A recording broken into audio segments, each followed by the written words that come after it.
आप सभी को प्रणाम। जय गुरुदेव। आज के इस अध्याय से पहले सभी मिलकर गायत्री मंत्र करेंगे। ओम भूर्भुवः स्वः तत्सवितुर्वरेण्यं भर्गो देवस्य धीमहि धियो यो नः प्रचोदयात्। आज का विषय है पंचमुखी दसभुजी महाशक्ति। गायत्री की शक्ति, गति, क्रिया और प्रतिक्रिया को देखते हुए सूक्ष्मदर्शी ऋषियों ने उनका चित्रण पंचमुखी और दसभुजी रूप में किया है। प्रणव, भ्याति और मंत्र के 3 भाग, यह गायत्री मंत्र के 5 मुख हैं। 5 देव भी इन 5 मुखों के प्रतीक हैं। 5 तत्वों से बना हुआ शरीर और 5 प्राण, 5 उपप्राण, 5 तंत्र मात्राएं, 5 यज्ञ, 5 अग्नि, 5 पंचकलेश आदि अनेक पंचकों का रहस्य, मर्म और तत्व ज्ञान गायत्री मंत्र के मुख से मुख रहित होता है। विश्वव्यापी यह 5 समस्याएं सुलझाने के लिए गायत्री के 5 अंगों में समस्त ज्ञान विज्ञान मौजूद देखकर ऋषियों ने उसे 5 मुखी चित्रण किया है। पंचमुखों का रहस्य जानकर गायत्री अपने सांसारिक जीवन में स्वास्थ्य, धन्य, विद्या, चातुर्य तथा दूसरों का सहयोग प्राप्त कराता है और आत्मिक क्षेत्र, आत्मज्ञान, आत्मदर्शन, आत्म अनुभव, आत्मलाभ और आत्म कल्याण का अधिकार बनाता है।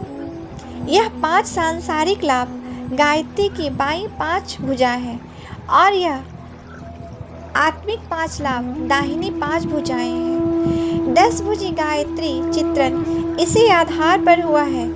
जैसे पूर्व, पश्चिम आदि 10 दिशाएं होती हैं, वैसे ही जीवन विकास की भी 10 दिशा हैं। माता के 10 हाथ साधक को उन 10 दिशाओं में समुन्नत करते हैं। पंचमुखी और 10 मुखी गायत्री का जो वर्णन ग्रंथों में मिलता है वह एक भावना चित्र है, जिससे यह प्रकट होता है कि गायत्री की शक्ति, महिमा और प्रतिक्रिया मानव जीवन में किस प्रकार प्रकट होती है और उसमें कितने प्रकार के रहस्य छिपे हुए हैं। यह एक अलंकारिक रूप है, वास्तव में माता शक्ति रूप है। उसका कोई रूप नहीं, वह शब्द, रूप आदि पंच भौतिक तत्वों से परे है। केवल ध्यान द्वारा उसको अपनी ओर आकर्षित करने के लिए किसी रूप या प्रतिमा की धारणा की जाती है। गायत्री के 5 मुख हैं, 10 भुजाएं हैं। इतना ही नहीं, उसके सहस्त्रों नेत्र, सहस्त्रों कान, सहस्त्रों चरण, सहस्त्रों हाथ हैं। वह सर्वव्यापिनी, अंतर्यामिनी, सर्वशक्तिशाली एवं सर्वमहामयी है। इससे संबंधित ज्ञान विज्ञान का समुद्र इतना गहरा है कि मनुष्य की बुद्धि उसे पार कर सकने में असमर्थ ही रहती है। उसका तो आशीर्वाद ही अविष्ट है। जो माता का कृपा पात्र है, उसी पर सब प्रकार के रहस्य प्रकट होते हैं। ब्रह्माणी, ब्रह्म विद्या, ईश्वर की अनंत शक्तियों में से दिव्य ज्ञान का प्रकाश करने वाली परम सत्वगुणी शक्ति को ब्रह्माणी या ब्रह्म विद्या कहते हैं। ब्रह्मा जी ज्ञान के देवता हैं। वेद ज्ञान, तत्व ज्ञान उन्हीं के द्वारा निश्चित होते हैं।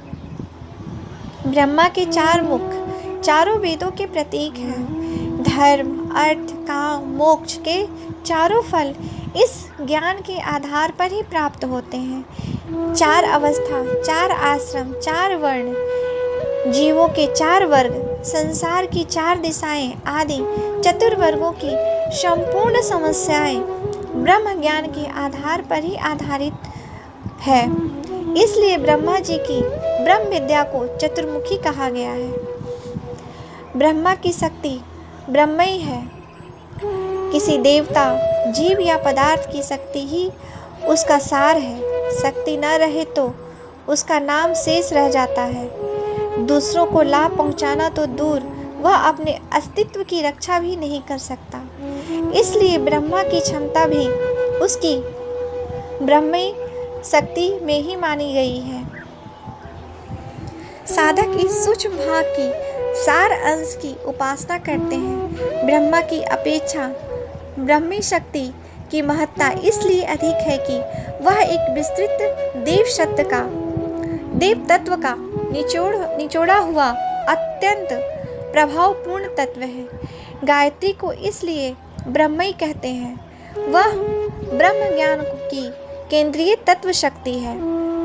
गायत्री के ब्रह्मी स्वरूप की उपासना करने से साधक के अनंत अंतःकरण में ब्रह्म ज्ञान, तत्वबोध, ऋतंभरा प्रज्ञा एवं सूक्ष्म दृष्टि का अभिवार होता है, जिससे माया का अज्ञान अंधकार हट जाता है और जीव प्रकृति एवं ईश्वर का पारस्परिक संबंध भली प्रकार समझ में आ सकता है। जो ज्ञान असंख्यों ग्रंथ पढ़ने और हजारों विद्वानों के प्रवचन सुनने से प्राप्त नहीं होता, वह ब्रह्मी शक्ति की कृपा से साधक की अंतर्भूमि में स्वयं प्रकट हो जाता है।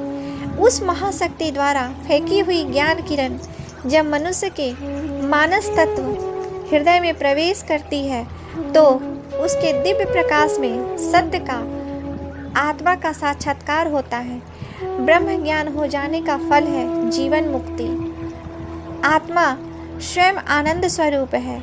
आत्मज्ञान होने के साथ साथ साधक को ब्रह्मानंद का ऐसा रसास्वादन होता है कि जिसकी तुलना से संसार के समस्त रस उसे